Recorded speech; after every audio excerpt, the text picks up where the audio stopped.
So I've had a number of people ask me about my tassels that I have on the spines of a lot of my mini books. So I just wanted to walk you through how I make them. This is a lobster clip with this wide base to it.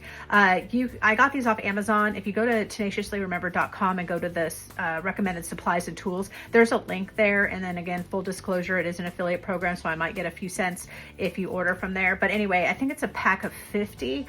So you'll have plenty, but you know, it's not like they're gonna go bad. So that is ultimately the key to the tassels, is this lobster clip right here. And then after that, it is just cashing in on your ribbon collection. And I have quite the ribbon collection. That is my weakness, is ribbon. And so I have all the ribbon. I have a ribbon problem. Since I don't really know what I'm going to be using this particular tassel for, I am doing it in the Dancing Dahlia color palette so that I can use it on a future project for that. I am actually having my, planning this for about 18 to 20 inches in length. So then in half, it's going to be about 9-10 inches long, which should cover the spine of a mini book quite well. So I am just going through my ribbon stash here and cutting pieces that are, you know, I'm just kind of laying them out and deciding if I want to cut them on an angle or if I want to cut them straight across. You can double up on your colors. I have, again, a ribbon problem. So I have so many different ribbons that I think I'm just going to single up with these and kind of go through, and some of them may be shorter, and that's okay. Just kind of make sure that they're even on either side. There's not one side, or you know what, even if it is on one side, it does not matter as long as there's enough to cover the middle, because the middle is where everything's going to be gathered up. Oh, looks like I already did that ribbon. Hard to tell with all of this ribbon I have here, but that's a long piece, long scrap piece. So I'm gonna go ahead and let's see, there we go, put that there in the middle. And again, you guys are watching this real time, so I may run out of things to talk about, I don't know. But I am using my fabric only scissors. I do think they need to be sharpened, so I'm waiting for one of those sharpen your scissor events so that I can get those sharpened. Because I've had these for years and never gotten them sharpened. So, but anyway, I use my fabric only scissors for ribbon very often, just so that they do stay sharp, because each one of these has like a different content to it, of course, and it's just you know, I want to make sure that everything, regardless of what kind of fiber or whatever it is, that it cuts cleanly. Where do I get my ribbon? Everywhere. Garage sales, thrift stores, clearance aisles. And if I truly am in love with a ribbon and it's just, I love it so much, yeah, I will pay full price. Essentially, I have, one thing I've kept through the years is my ribbon collection. I seem to always manage to find a reason to use it. You can see I'm kind of spacing things out here, like textured items, like these two rickracs. I am kind of keeping them separate. And then colors I'm kind of breaking up too.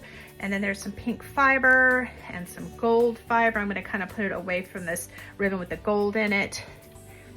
And then you'll be able to decide which side you want up and which side you want down once we get all this together. So here we go. There's that. And we're coming down to the end here. How many pieces? Really, honestly, it depends on how thick all of your ribbon is and fiber. I like to do a mix, obviously, of ribbon fiber. You can even do strips of fabric. But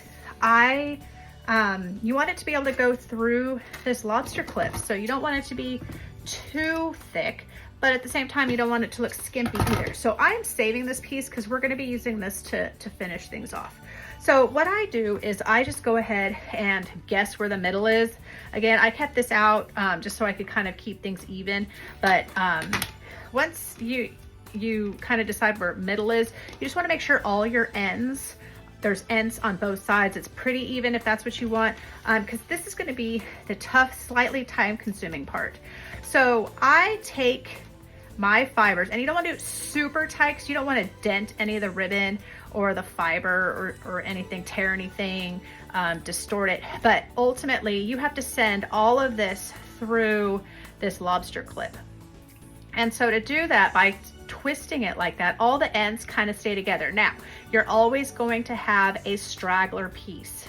Don't think you won't, you always will. And so you may just have to tuck it on its own. There may be more than one straggler piece. It all depends on your luck that day and what kind of ribbons you're using. So this fiber here there's a lot of ends to this particular fiber, so I need to make sure I send the majority of those through so the rest follow along neatly.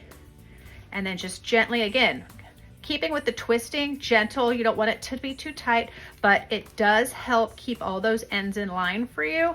So that way you can send all of this through regardless of where the end may have started. Now, I do need to untangle just a tiny bit because it's getting a little too bulky there. And you can see, oh, I missed this rickrack. So we're gonna go ahead and send it through on its own. There we go, just kind of pull. And you can always even this stuff out later. Let's see, that fiber does look like it's in, so that's good. And then just look for any other ends, flipping it over to make sure that it looks like everything's managed to find its way through. And you may have a fiber hung up at some point, like it feels like right now. There we go. I didn't mean to tear it, but apparently that's what I did. You want to unhook it in case it gets caught. And then you want to make sure that both ends appear to be pretty even. I think I still need to pull it through just a little bit more, like that. Check it out some more. Now it's going to end up being tightened like this. So you just kind of want to see everything looks like it's, you know, there's some shorter pieces and stuff like that, but for the most part, it looks pretty even down here at the end. So you'll want to check and make sure everything is laying down. So this little brown fibery ribbon is wanting to get all caught up. So you just kind of want to straighten everything out until you kind of like it. And again, I said before, you can decide, okay, do I want that to be the top or do I like this to be the top? Which way do I like it to lay better? And let's say I like it this way. So you just take your lobster and spin it around very carefully. Spin that whole thing of ribbon just like that. And now I think I like the way that lays better. And so move those fibers and ribbons around until they are in the places that you really like them to be. So it turns out this pink fiber decided that, you know, it was gonna just stay doubled up. So pull it through, make sure that it's looking good on the opposite side. Oh, I guess I pulled it through. See, sometimes it's hard to tell. But anyway, you can pull each individual piece through. That's fine. You know, adjust some things. If you don't like this guy on top of everything, which I think I will, because it'll just kind of keep that top nice and clean once I have it all put together. Okay, so I kind of like the way this looks now. And so I am going to go ahead and use this piece now. And I'm going to use the danglies on it as part of the piece itself. And so I am going to wrap this around. Make sure you leave enough for you to be able to tie. You're eventually going to tie a knot. I wrap it around twice just to give it that extra grip. And I pull as tight as I can. Okay. And then I hold it and tie it in a knot.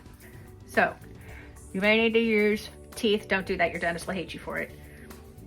But sometimes that's the way it is. So tie, and then of course adjust it if you want it to be more centered. I want to hide mine under the back side of it. And so this is going to be the top where everybody sees. So I'm going to put that knot real tight again. And I generally use a narrower one, of course, just so that it's not overpowering and it's super easy to tie in a knot. Sometimes those thicker ribbons aren't so easy to tie in a knot. If it is, this is kind of satiny. If you feel like it might slip out at some point, go ahead and tie it a third time. There's nothing that says you can't, okay? And then you can, depending on what you'd like to do, you can either trim these off or just leave them to dangle with the rest of the tassel. So, and then I come in here and, well, I'm not going to do it now because I don't know exactly what I'm going to be using this for. You can go ahead and come through and decide, oh, this one's just a tiny bit too long, and snip it. Or, you know what, I really like these to be more straight rather than on an angle. So you can come in here and trim those down and make it more straight rather than kind of at an angle. If you want it to be a little more roughed up on the edge, just use your fingers and kind of give it some distress there on the ends. But as you can see, like you can, you know, now we have this tassel. You can make it as short as you want, as tapered as you want. Do you want all the ends to point? Do you want them all to be straight? Do you want to mix? that's where you're at. And then this luckily spins, so then you can take it, and I usually use my crocodile at the top of the spines to punch a hole, and then you just open it up and put it right on there.